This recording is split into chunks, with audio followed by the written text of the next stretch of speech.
meus concurseiros. Gente, eu estou aqui com o primeiro vídeo do canal e vou explicar para vocês por que é que eu estou fazendo esse vídeo e acredito que farei outros também. Algumas pessoas, conversaram comigo, me mandaram mensagens, outras falaram pessoalmente mesmo, perguntando, Camila, por que você não faz alguns vídeos? Faz alguns vídeos para a gente compartilhar conhecimento e ajudar uns aos outros. Então, aqui estou eu, certo, pessoal? O que foi que eu fiz? Eu tenho um Instagram, certo? Que ele é para estudo. Eu compartilho várias coisas sobre os meus estudos, que é o Estudo com Camila. E eu fiz uma enquete, na verdade não foi enquete, eu coloquei uma caixinha de perguntas lá no Instagram sobre assuntos que vocês gostariam que eu falasse, né? Então eu escolhi um dos assuntos que foram colocados, eu só pude escolher um, que é para fazer um vídeo de cada vez. E o princípio que eu escolhi, o assunto que eu escolhi foi o princípio da insignificância. É um assunto muito bom e eu acredito que eu vou conseguir falar para vocês sobre ele. Então eu escolhi esse assunto, espero que vocês entendam o que eu vou tentar repassar para vocês aqui, tá bom? Vamos falar sobre o princípio da insignificância. Primeiro, antes de falar sobre o princípio da insignificância, eu quero trazer para vocês outro princípio, que ele também é relevante, que está relacionado com o princípio da insignificância, que é o princípio da intervenção mínima. O que significa o princípio da intervenção mínima? O Estado, ele vai intervir, o Estado ele tem o seu poder incriminador, mas o Estado ele vai intervir somente quando for necessário. Vamos botar uma linguagem aqui bem clara, eu espero passar algo bem transparente para vocês. O Estado ele vai intervir quando for estritamente necessário mesmo. Será se é algo relevante? Será se aquela conduta realmente o Estado deve interferir ali? Então, o princípio da intervenção mínima está relacionado a isso, em o Estado intervir quando for estritamente necessário, tá bom? Nós estamos falando sobre o princípio da insignificância. Eu vou já explicar o que tem aqui para vocês, mas vamos lá. Eu estou falando do princípio da insignificância. Eu tenho o crime para falar. Ao falar para vocês sobre o princípio da insignificância, eu preciso falar do crime. Então vamos voltar e relembrar os elementos do crime, o que vai caracterizar o crime.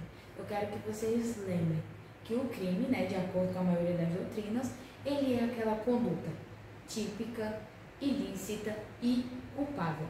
Eu vou ter o fato típico, eu vou ter a ilicitude e eu vou ter a culpabilidade. O princípio da insignificância, ele vai excluir uma dessas três coisas que caracterizam o crime. Estão conseguindo entender? O princípio da insignificância ele vai excluir uma dessas três coisas que iriam caracterizar o crime. Qual é que vai ser excluído? É exatamente a tipicidade. Por isso que eu explico e volto aqui para a TV para mostrar para vocês. Explico e volto para a TV, porque é melhor. Não vou só ler, vou tentar explicar. Ele vai excluir a tipicidade. Eu tenho um crime, eu tenho uma conduta típica, ilícita e culpável. Qual desses três o princípio da insignificância vai excluir? Vai excluir a tipicidade do crime. Vamos lá, eu vou ler o conceito para vocês, o princípio da insignificância.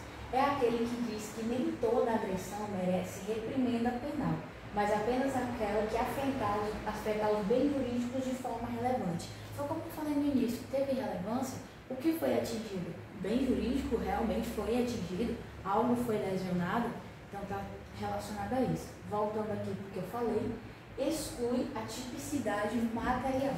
Eu vou explicar para vocês o que é a tipicidade material, como vocês podem ver. Além da tipicidade, nós temos a palavrinha aqui, material.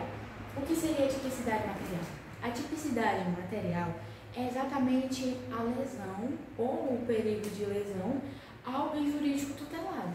Então, eu tenho aqui a tipicidade material. Eu tenho uma lesão, ou eu tenho um perigo de lesão ao bem jurídico tutelado. E O princípio da insignificância, ele vai excluir essa tipicidade material exatamente pelo fato de não ter essa lesão. Então, se eu não tenho essa lesão, eu não tenho um bem jurídico lesionado, eu não teve esse perigo de lesão, então eu vou ter o princípio da insignificância e essa tipicidade material vai ser excluída. Conseguiram entender? Mas vamos lá. Eu anotei algumas coisinhas aqui para não esquecer de falar para vocês. Vamos voltar a falar sobre o fato típico. O fato típico, eu tenho uma conduta, o nexo causal, o resultado e a tipicidade. E a tipicidade penal. Então, eu vou ter um indivíduo que vai praticar uma conduta, essa conduta vai gerar um resultado, né? E esse resultado, ele é típico. Quando eu falo de tipicidade, o que é que eu quero dizer? Eu estou falando de algo que tem previsão em algum lugar. Como assim tem previsão em algum lugar? Estou falando de algo que está em um determinado campo. Eu pratiquei uma determinada conduta, aquela conduta ela é típica. Quando eu digo que aquela conduta é típica, é porque a conduta que eu pratiquei, ela está, por exemplo, lá no artigo 157, roubo. É uma conduta típica. Eu tenho previsão ali no Código Penal. Estão conseguindo entender? Então, eu tenho essa previsão no Código Penal. Então, aquela minha conduta é típica. Está ali no Código, está ali na lei. Certo? Então, vamos lá.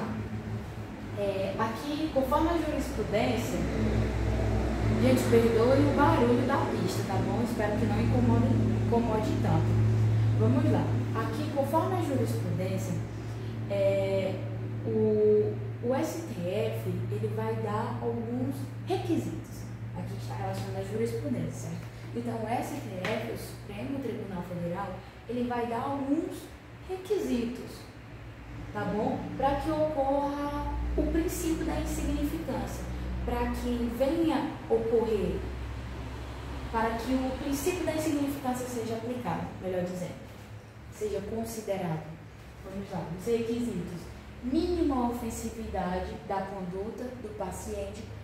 A maioria das coisas que eu falei aqui, eu acredito que já dá para entender de forma clara. Acho que não é necessária explicação. Vou ler para vocês, acredito que vocês vão compreender. O vídeo não ficar tão extenso. Os requisitos conforme o Supremo Tribunal Federal, conforme a jurisprudência. Os requisitos para ser considerado para o princípio da insignificância ser levado em consideração.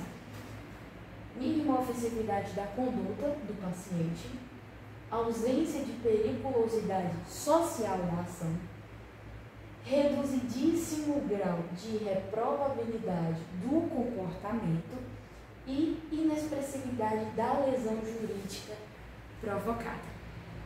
Eu acredito que falei o que eu consegui aprender, entender e absorver. Acredito que eu consegui repassar tudo o que eu queria para vocês. Espero que vocês tenham gostado do vídeo. Se puder, comentem, compartilhem, curtam.